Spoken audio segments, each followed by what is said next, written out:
Welcome back. Well, there is a lot of national attention on Georgia's U.S. Senate race where Democrat Jon Ossoff is defending his seat against Republican Congressman Mike Collins.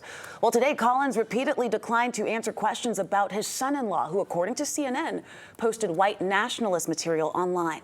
11 Alive's Doug Richards was with Collins today in Monroe County and shows us what happened.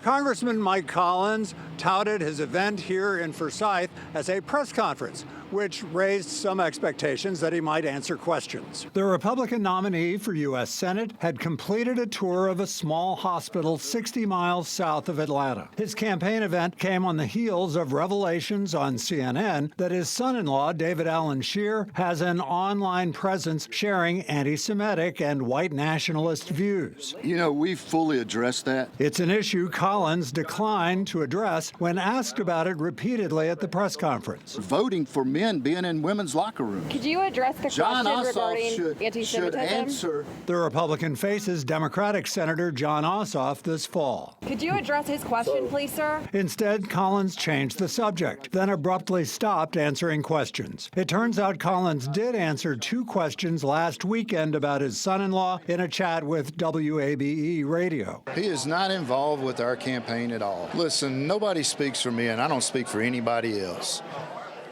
There's no room in this world and in this country for any anti-Semitism. I've always denounced it.